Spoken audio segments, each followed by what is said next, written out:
Amém. Vamos lá, gente. Ok, vamos então seguir o nosso programa de quarta-feira, no culto da palavra. Nós estamos no capítulo 2 do livro do Apocalipse, por favor. Se você não ouviu, eu recomendo. Se você não assistiu a ministração da semana passada, a carta à igreja de Éfeso, foi muito especial, muito especial. Todas as ministrações são especiais, mas há momentos em que parece que a gente consegue entender bem o que Deus quer que a igreja saiba sobre algum assunto, e isso produz um alinhamento tão perfeito que o impacto é muito forte. Então assista, se esforce. Se você tivesse o aplicativo instalado aí agora, na hora que terminasse o culto, você ia aqui, clicar no aplicativo, ele ia mostrar o culto para você assistindo para cá. Olha que beleza. Não precisa nem entrar, ligar o computador, pegar o YouTube, entrar no Google, não sei o quê, babá. Não, é só clicar no aplicativo e você assiste o culto. Oh, garoto propaganda. Vamos estudar hoje a carta à igreja Esmirna. Apocalipse, capítulo de número 2, versículo de número 8 ao 11. Ok? O conteúdo escrito parece pequeno, mas ele tem muita coisa envolvida por trás dele. Nós estamos estudando o livro do Apocalipse. Eu fico feliz com os recados que eu recebo, principalmente pela internet, porque o público pela internet é muito grande. E tem muita gente que diz assim: obrigado, pastor, porque eu não conseguia gostar do livro do Apocalipse. E se o senhor seguir nesse ritmo, eu estou me apaixonando pelo livro do Apocalipse. Porque é assim que os meus mestres, os meus professores me ensinaram. Você tem que ler a Bíblia e ela já tem que te dar uma informação e você tem que entender. De uma forma simples. Não de uma forma complexa, confusa. Tem que ser simples. Você tem que ler e encontrar a pessoa de Jesus. O livro do Apocalipse é onde está a pessoa do Cristo revelado, a pessoa de Jesus. A chave do Apocalipse é Cristo, o ungido de Deus. E ele está aqui em cada ponto, em cada letra. E isso é importante para nós, como cristãos, como filhos de Deus. Então vamos lá. Apocalipse, capítulo de número 2, versículo de número 8 até o 11. E ao anjo da igreja em Esmirna, escreve: isto diz o primeiro e o último, que foi morto e reviveu. Conheço as tuas obras, tribulação, pobreza, mesmo sendo rica, e a blasfêmia dos que dizem judeus e não são, mas são a sinagoga de Satanás. Nada temas, não temas nada das coisas que hás de padecer. Eis que o diabo lançará alguns de vós na prisão, para que sejais tentados, e tereis uma tribulação de 10 dias. Sê fiel até a morte, e dar-te-ei a coroa da vida. Quem tem ouvidos, ouça o que o Espírito diz às igrejas. O que vencer não receberá o dano da segunda morte. Diga graças a Deus. Semana passada, falando da igreja de Éfeso, uma igreja brilhante, a forma com que o Senhor trabalhou, cuidou.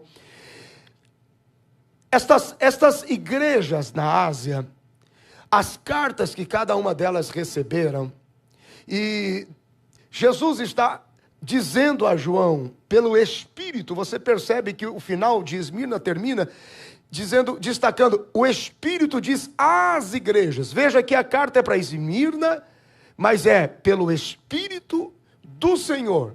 E soma força com todas as outras, tornando-a universal, porque é para todas as igrejas.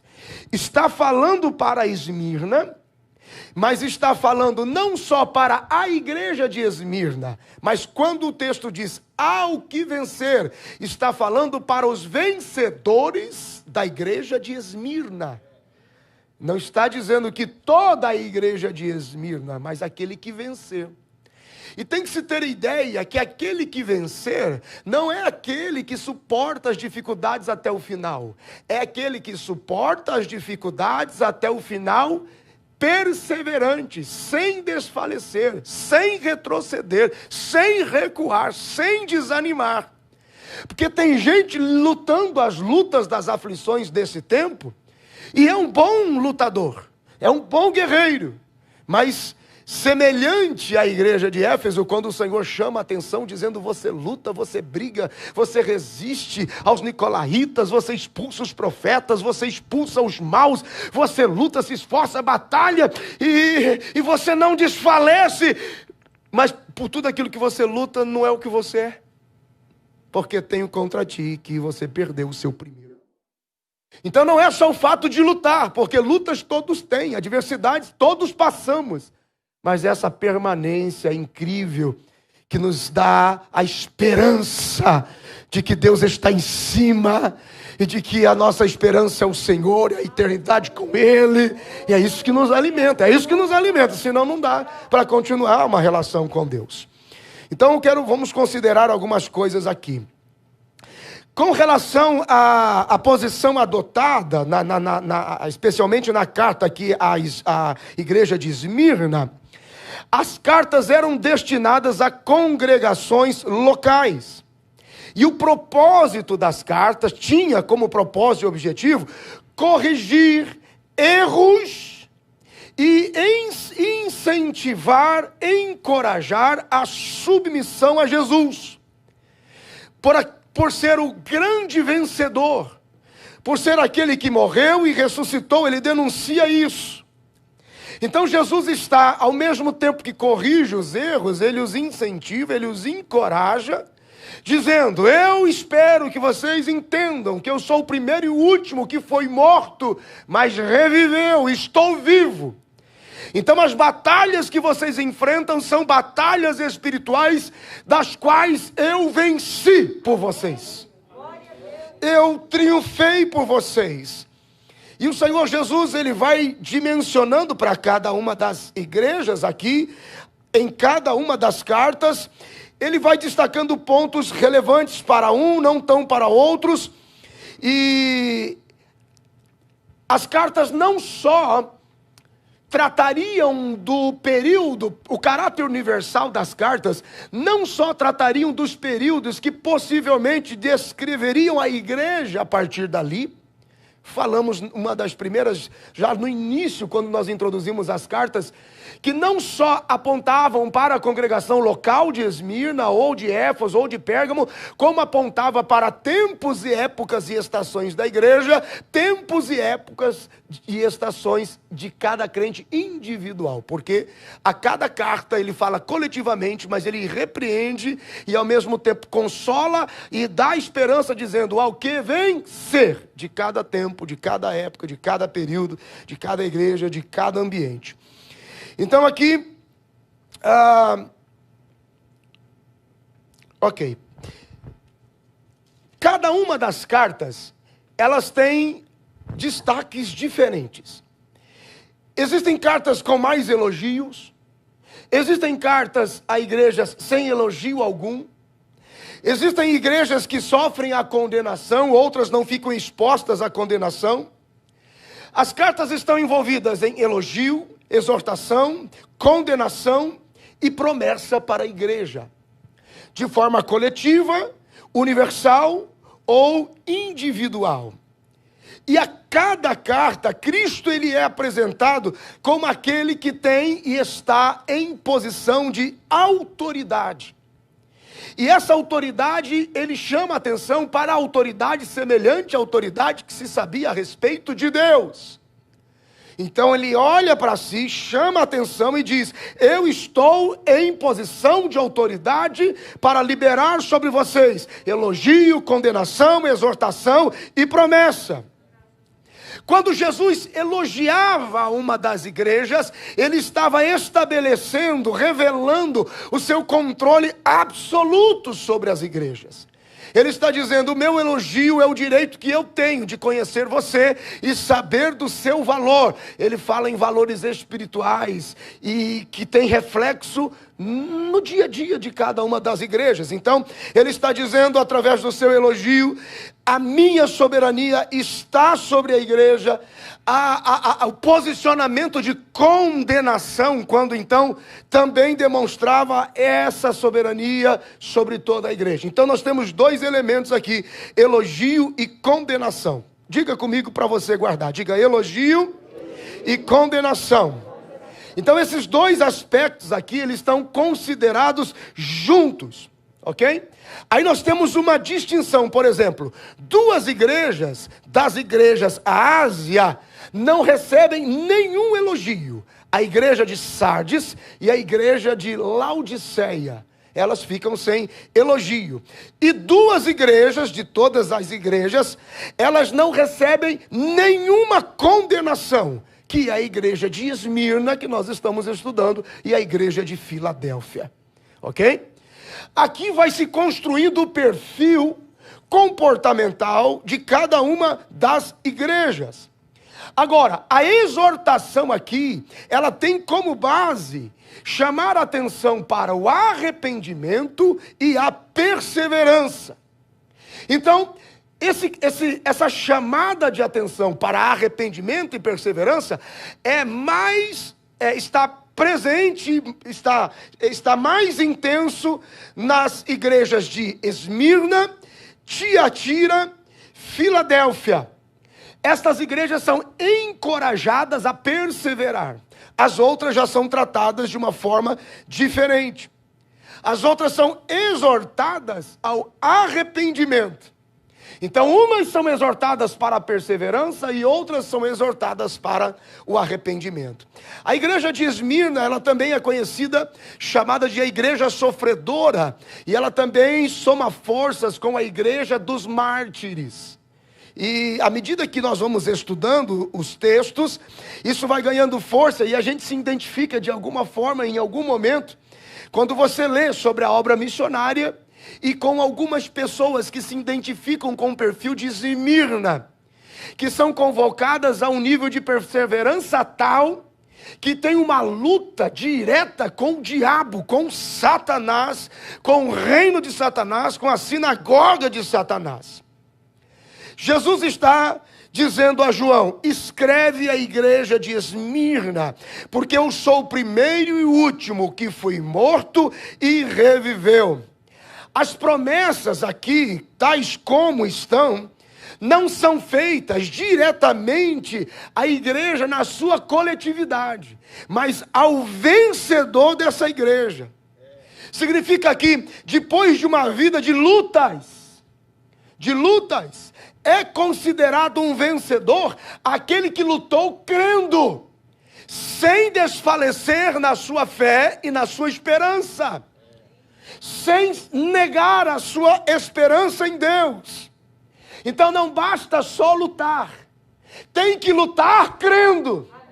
Porque tem gente que quando a luta fica acirrada, ele desiste, ele volta atrás.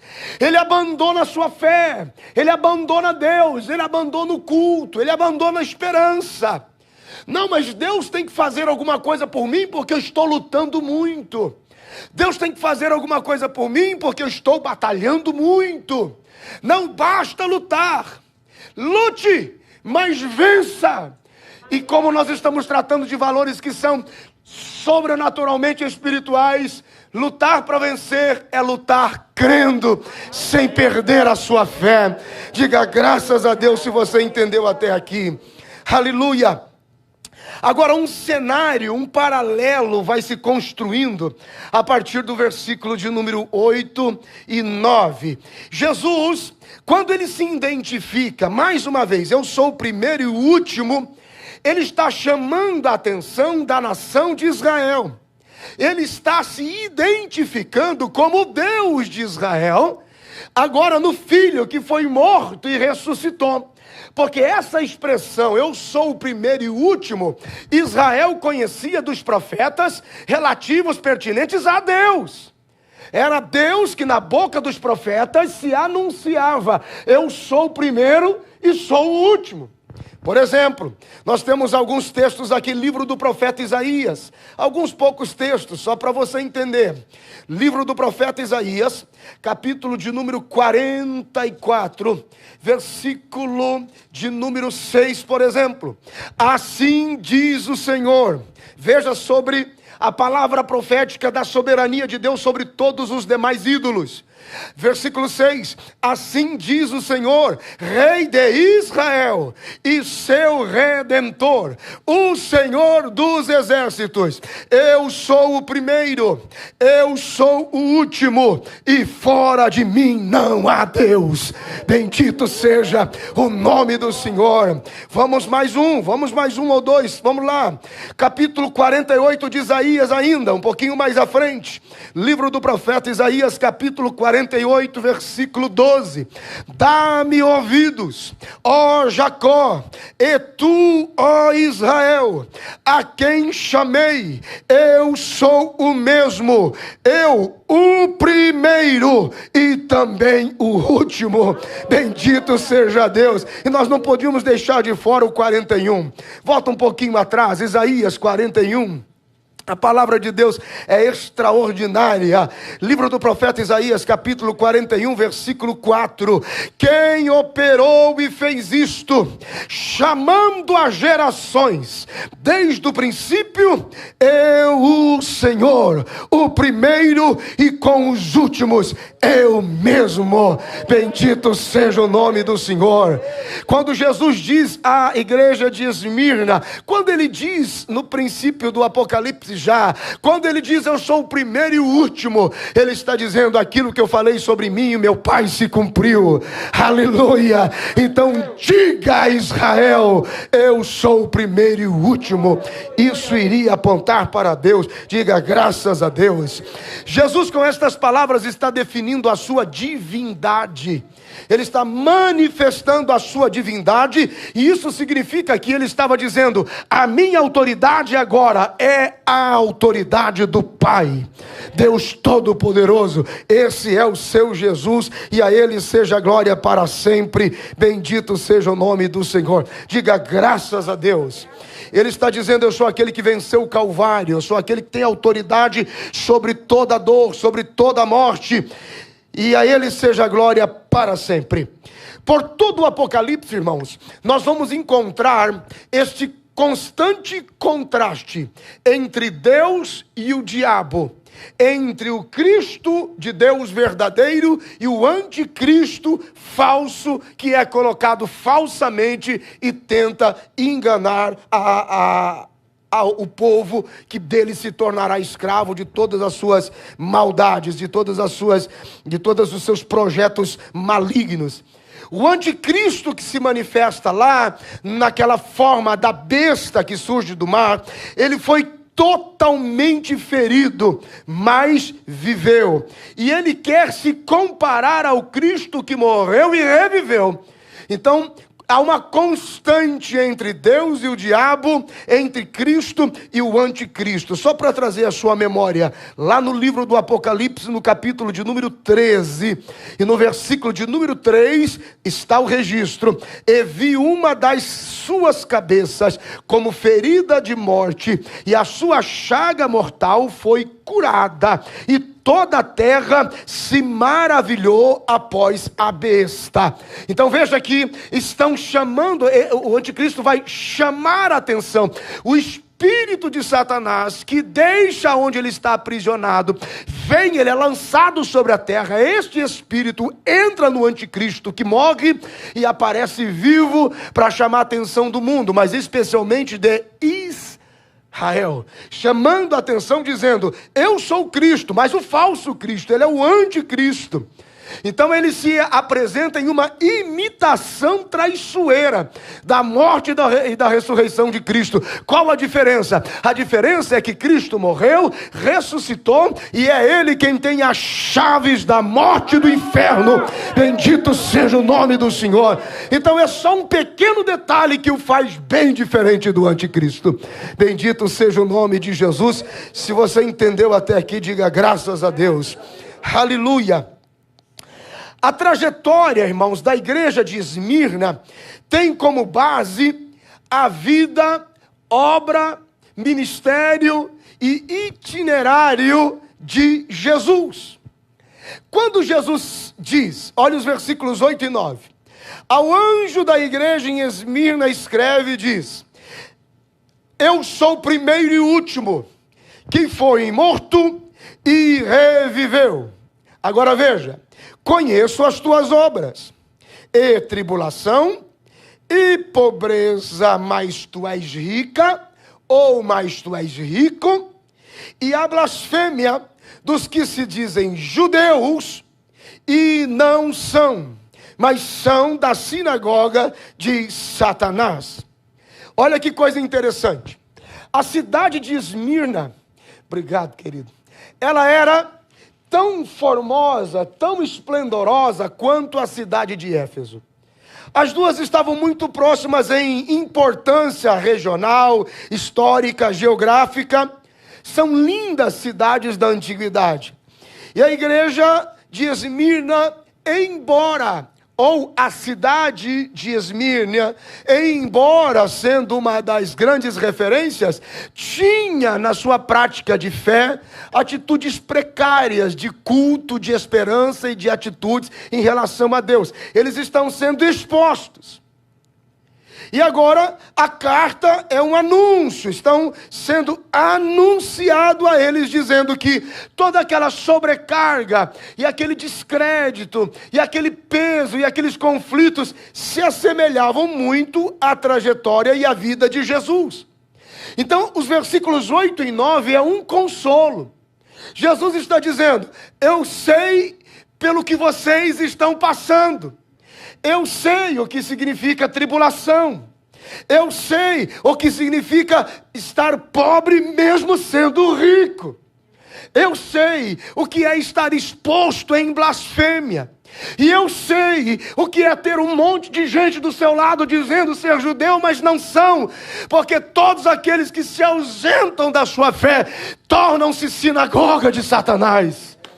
Eu passei por isso, eu sei o que vocês estão enfrentando. Então veja que o inquérito judicial aqui não contém nenhuma repreensão. E também não tem assim elogios sobre boas obras. A igreja de Esmirna não tem nada destacada necessariamente de obras ou de realizações que mereça atenção. Você fez, você agiu, você deixou claro, você se posicionou. E ele vai dizendo assim, olha, tem muita gente achando que o seu sacrifício, que o seu compromisso e até a sua morte em sacrifício, junto da sinagoga de Satanás, preso em calabouço, achando que é em vão. Mas a sua perseverança até o fim vai lhe roubar da segunda morte. Oh, meu Deus do céu. Isso aqui é muito interessante, é muito forte. Eu preciso ler de novo. Conheço as tuas obras, tribulações, pobreza, mesmo sendo rico. Olha só, e a blasfêmia daqueles que se dizem judeus. Eles estão debaixo de uma aflição, de uma opressão. Eles sofrem ações de terceiros, ações traiçoeiras de terceiros. E a lei da ação aqui reside integralmente no adversário. Quer dizer, todo o destaque de obras fica por conta daqueles que os têm afligido. Jesus está dizendo, Satanás prendeu vocês e lançou vocês no calabouço. Satanás lançou vocês em prisão. Satanás os tentou. Satanás os atribulou por 10 dias. E vocês morreram. Então veja que a exaltação está a cargo de todas as ações traiçoeiras. É como se tivesse sendo invocado a palavra de Deus na boca de Paulo, em Romanos 8:36. Vocês são ovelhas para o matadouro.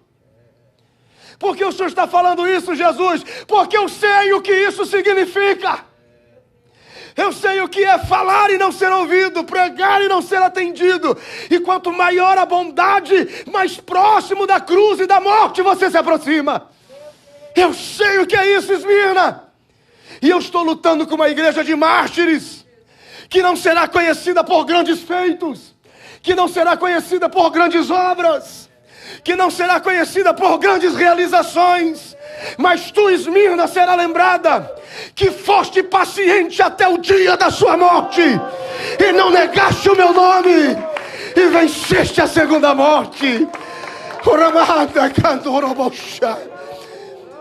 A Bíblia está dizendo que Jesus tem olho para tudo na sua igreja e para todos. Não estou aqui para determinar, julgar, pontuar se é eu ou se sou você, mas eu conheço algumas pessoas que sempre caminham com Jesus debaixo de tantas adversidades, debaixo de tantas dores, de tantas lutas. Filho, família, enfermidade, doença, falência.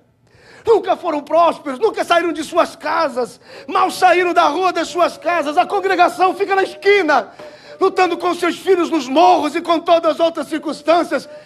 Mas essa gente vai e vem, num caminho ininterrupto, paciente, perseverante, a igreja e a presença de Deus todos os dias. E eles não sabem explicar de onde vem essa força.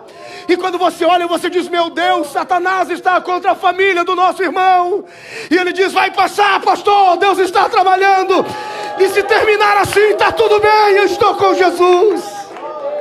Oh, meu Deus.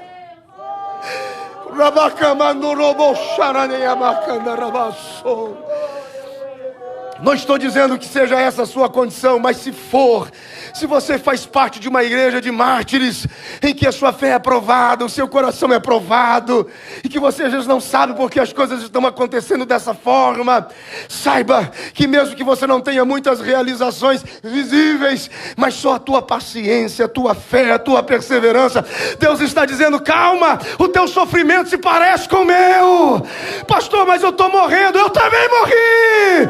Pastor, e agora? Eu ressuscitei para te dar vida. Tu não sofrerás a segunda morte.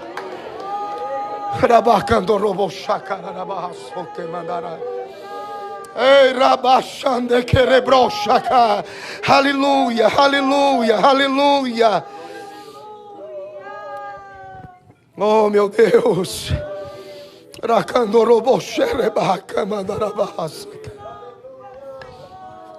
Oh, Deus está vendo o que você está sofrendo, meu irmão. Deus está vendo, minha irmã, você que me acompanha pela internet. Deus está vendo o que você está passando, o que você está sofrendo. Deus sabe dos teus filhos, Deus sabe do teu casamento, Deus sabe da tua família, Deus sabe da tua crise financeira, Deus sabe da perseguição, Deus sabe o quanto você tem desparecido com Ele. Aleluia, bendito seja o nome do Senhor. A Bíblia diz no versículo 9, lá no começo, ele diz: eu conheço as tuas obras. O Senhor está sendo exaltado aqui, Ele está dizendo: eu conheço. Ele conhece a nossa situação, e Ele conhece a nossa situação a partir da própria experiência dEle, motivo pelo qual Ele tem autoridade para consolar a igreja de Esmina. Ele tem autoridade para consolar a igreja, para consolar a mim e a você. Escute o que eu vou dizer para a igreja. Sempre existirá uma noite na vida da gente que nós não poderemos fazer nada a não ser sofrer. Sempre haverá um dia e uma noite que nós não teremos outra ação a não ser sofrer o dano, sofrer a dor. Mas eu não sei como Deus faz, eu só sei que Ele faz, porque ainda que o choro dure uma noite, a alegria vai se apresentar pela manhã. E eu não sei como Ele faz, mas Ele faz. Ele renova as nossas forças, Ele ergue a nossa cabeça, Ele nos coloca de pé, Ele fortalece os nossos braços. Oh meu Deus, quem sabe do que eu estou falando, diga alguma coisa. Quantos podem aplaudir a Jesus? Receba força e esperança agora.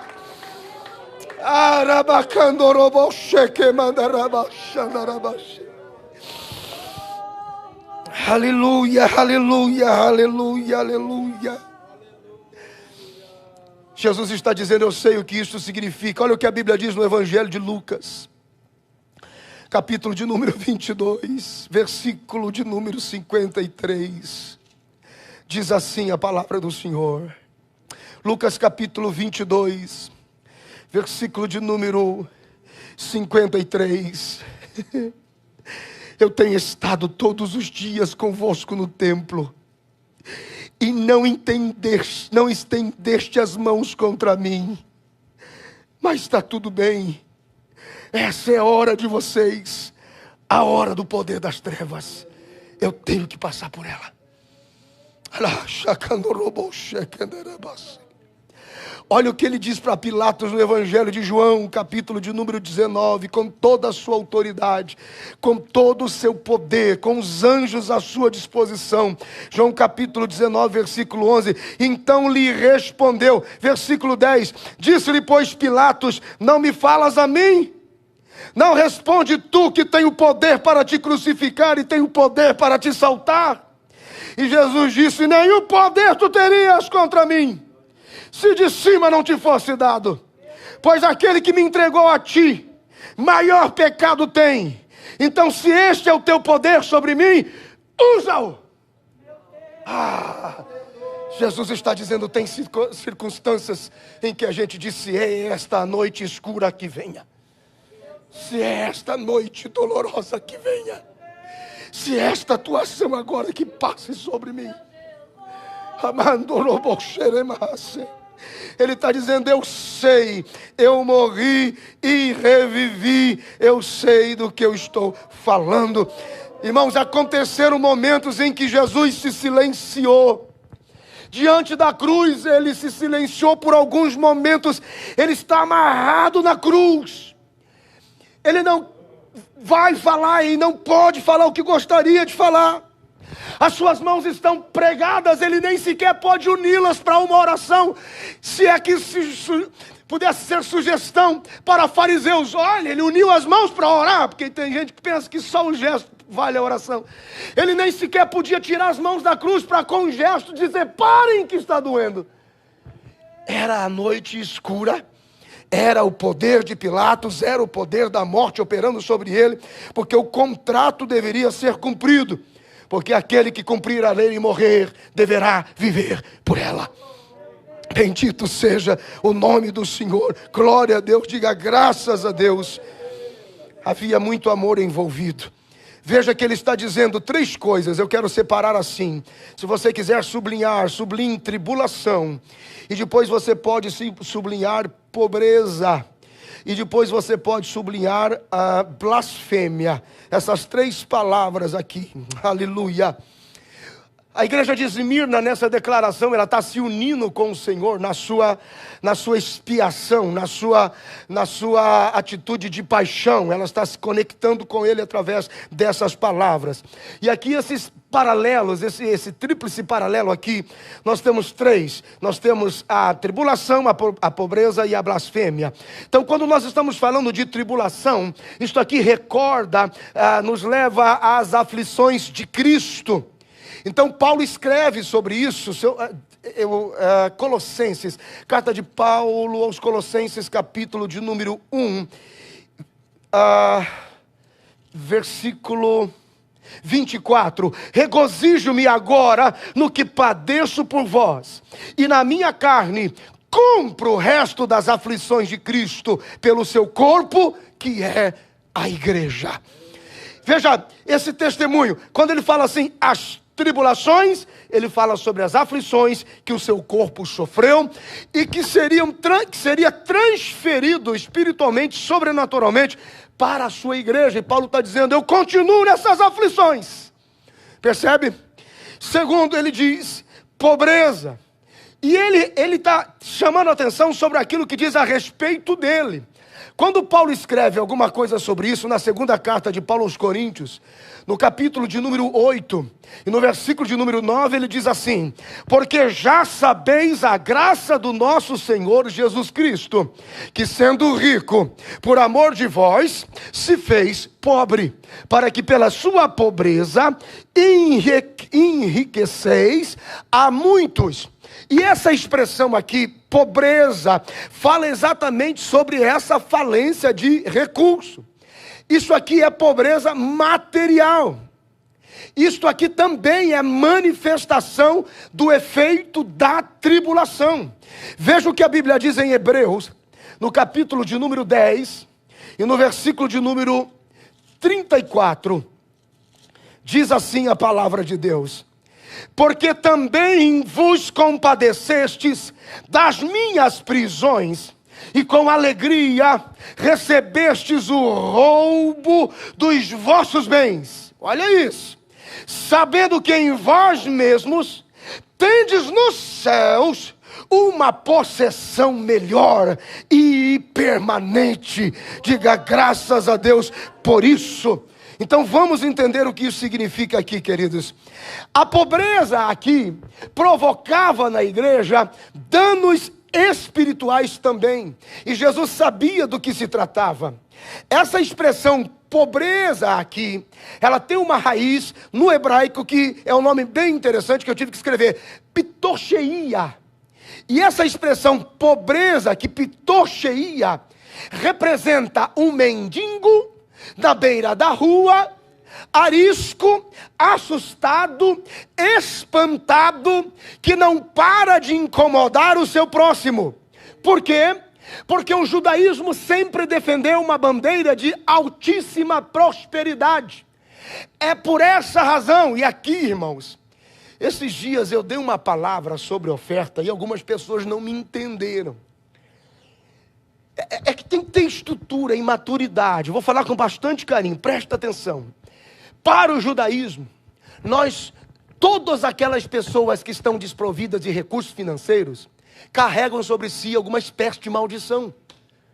Porque não conseguem sustentar a suficiência de um reino que a gente defende como reino de Deus, porém que é frágil, porque é debilitado na nossa debilidade. Era isso que o judaísmo fazia. Quando o judaísmo viu que Esmirna era provada na paciência pela sinagoga de Satanás, ela ficou empobrecida. E de alguma forma ela foi chamada de uma igreja mendiga, que estava dependente. Então ela está sendo hostilizada, mesmo fazendo parte de uma estrutura social riquíssima. Mas não sabiam eles que ela estava seguindo a sombra das aflições de Jesus. Então nós temos aqui uma situação bastante curiosa. Veja que eu vi uma coisa, um post esta semana bem interessante, do Elon Musk, que é esse empreendedor aí, um dos bilionários do mundo, que trabalha com viagem espacial. Cara multimilionário. E ele nunca frequentou Harvard. Ele é um cara que aprendeu a programar computador e a trabalhar com tecnologia aeroespacial sem frequentar nenhuma universidade de engenharia. Aí ele disse assim, eu nunca precisei frequentar Harvard para conhecer o que eu conheço. Mas todos os meus funcionários são de Harvard.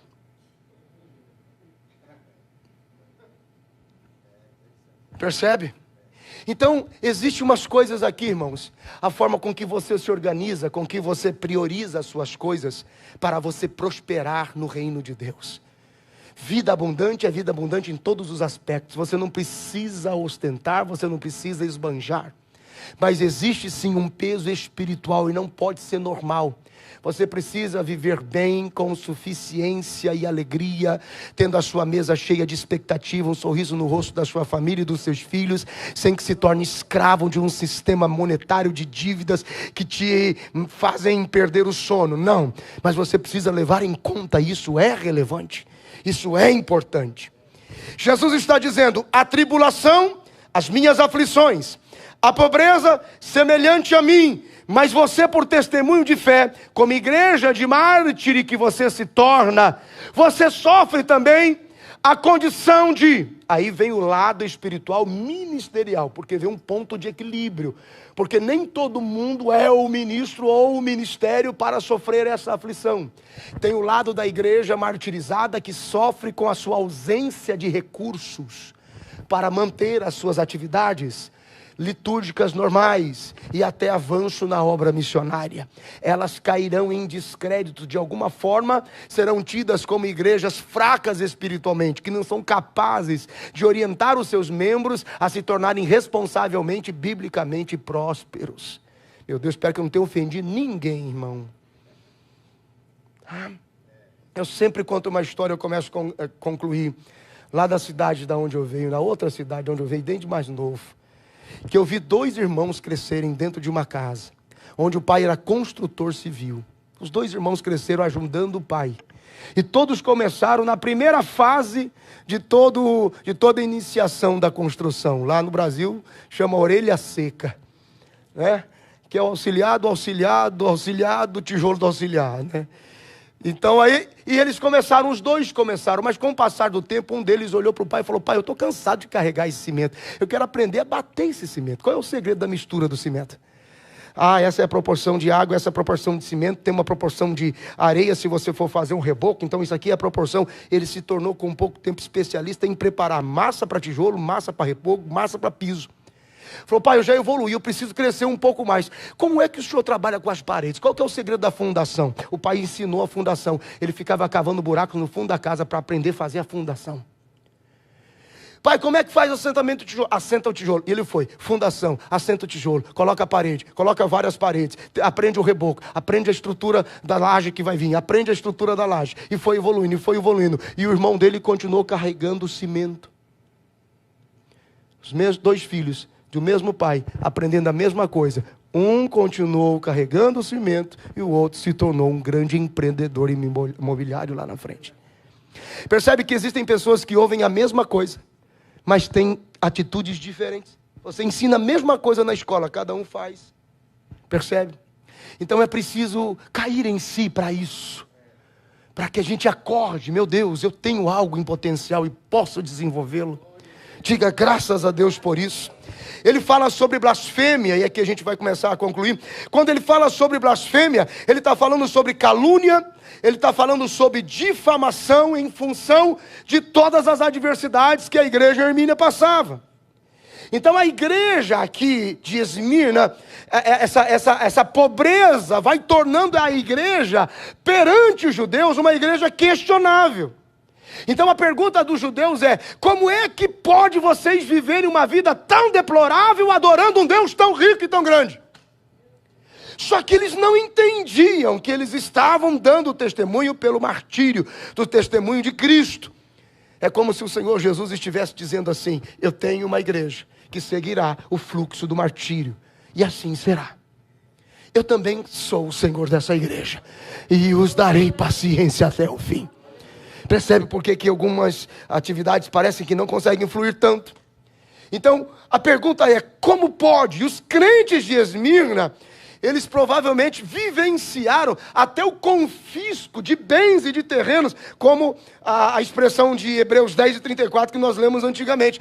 E aí o Senhor Jesus diz: eu sei o que é isso. Isso é a sinagoga de Satanás se levantando contra vocês. A resistência da obra de Hermínia, da igreja de Esmirna, chamava sinagoga de Satanás. Então, mais ou menos, o que é isso? Os romanos fizeram um acordo com os judeus. Vamos simplificar. Os romanos fizeram um acordo com os judeus. Para que não houvesse mais tumulto, eles poderiam sacrificar e realizar o culto normalmente em território romano, desde que eles não se esquecessem de diariamente sacrificar muitos animais a César, ao imperador. Então os judeus, eles receberam autorização para seguir num culto liberado de práticas judaicas dentro dos territórios romanos.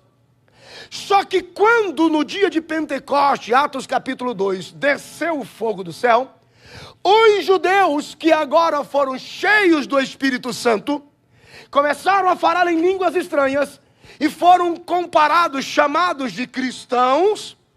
Eles começaram a ser denunciados pelos judeus. Os judeus odeiam essa história. Eles começaram a ser denunciados pelos judeus. A diáspora acontece. 70 anos depois da morte de Jesus, Jerusalém está sob ataque. A diáspora acontece, eles estão revestidos de poder. E os judeus que se diziam judeus denunciavam os cristãos cheios do Espírito Santo para os romanos, dizendo que eles não queriam mais sacrificar a César, porque agora eles só adoravam a Jesus, o Deus vivo. Começou então a perseguição para matar e destruir e aniquilar com a memória dos judeus cristãos cheios do Espírito Santo. Jesus está dizendo assim: eu conheço essa gente, eles são membros da sinagoga de Satanás, que não fazem e não querem deixar a gente fazer. Não vem para o culto e não deixa a gente cultuar. Não vem adorar e não quer que a gente adora. Não vem fazer e não quer que a gente faça. Eu conheço essa gente, mas tem bom ânimo, Esmirna. Tem alguém aí? Diga graças a Deus. Oh meu Deus. E foi que a partir de então o Senhor intervém, e a carta vem, o testemunho do Senhor vem como consolo. Versículo de número 10: nada temas das coisas que hás de padecer, eis que o diabo lançará alguns de vós na prisão, para que sejais tentados, e tereis uma tribulação de 10 dias.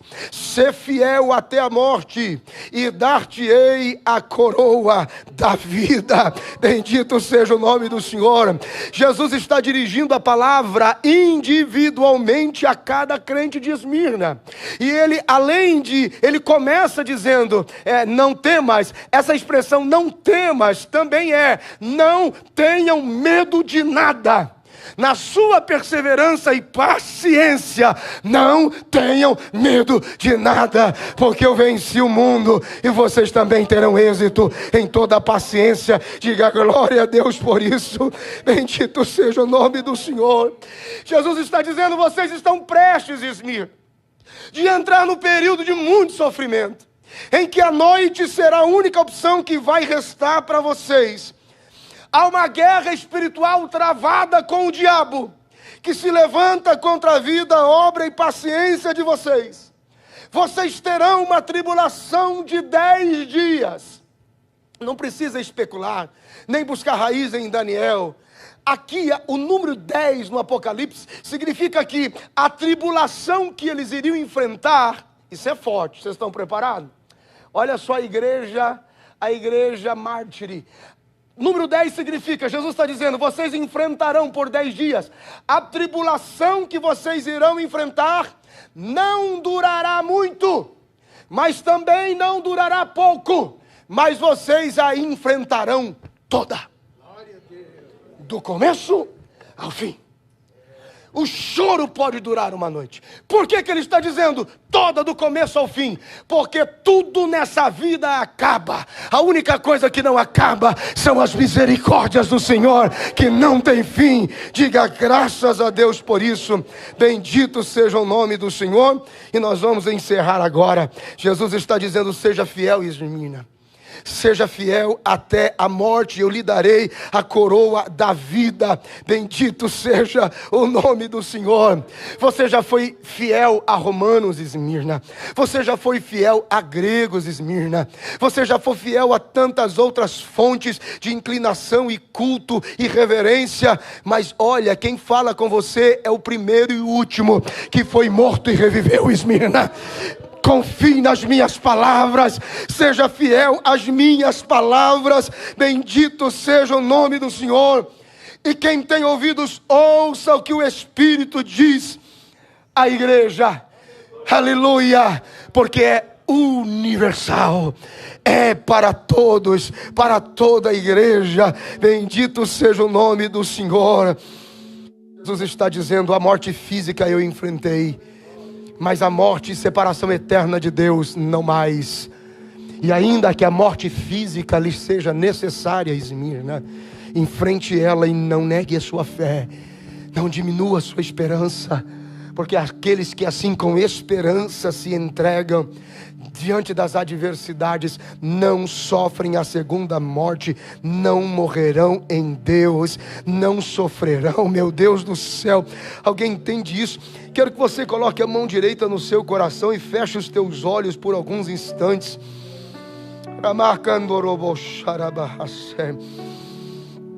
Aleluia. Ainda que soframos a morte, se você quiser ficar em pé, pode ficar. Ainda que soframos a morte física, para aqueles que estão no campo missionário como igreja sofredora, a igreja mártire, aqueles que estão provados na fé, ainda que vamos ver pelas condições físicas, a morte física de pessoas que amamos, ainda que por perseguição, por injúria ou por maldade a morte chegue, mas a esperança naquele que morreu e ressuscitou e sabe muito bem o que é a dor, essa esperança diz que a morte física não é a morte, porque aquele que vai comigo até a cruz e por ela passa, viverá para sempre e não sofrerá a segunda morte, que é a separação eterna de Deus.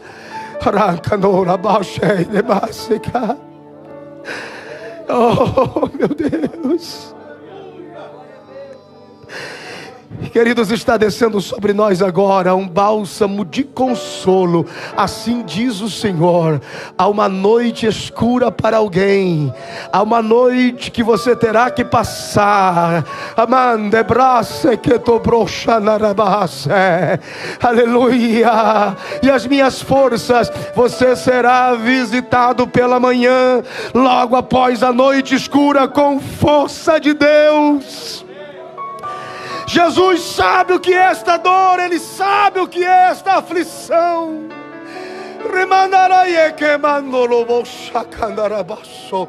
O Espírito Santo do Senhor queima o meu coração agora com esta palavra: consolo, conforto, refrigério. Há um bálsamo sobre a tua alma agora. Oh, meu Deus.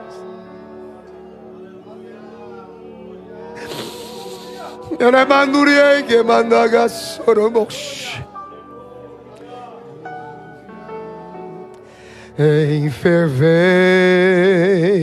oração, deves, me ajude, pastor. Coração na presença de Deus, derrama o seu coração. Se não podes fluir isto, o que estás a pedir, quando tudo deixares no altar,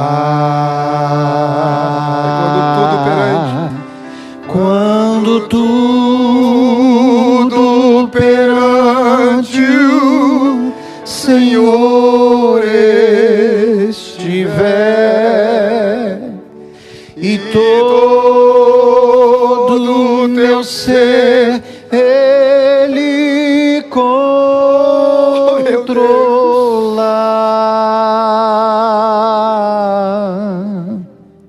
só então has de ver que o Senhor tem poder, quando tudo deixares no altar.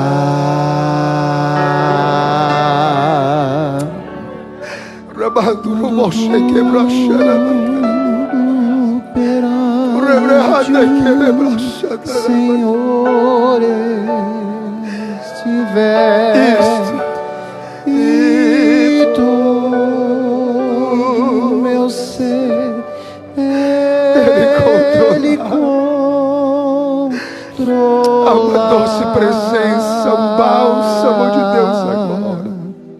Só então has de ver que o Senhor tem poder, quando tudo deixares no altar.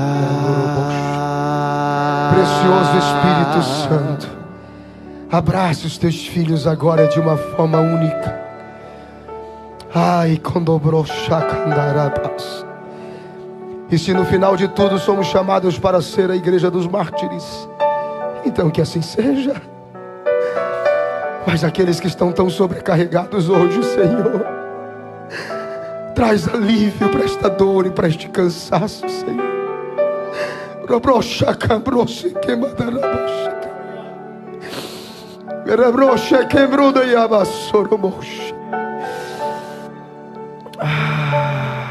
Meu Deus, diga graças a Deus.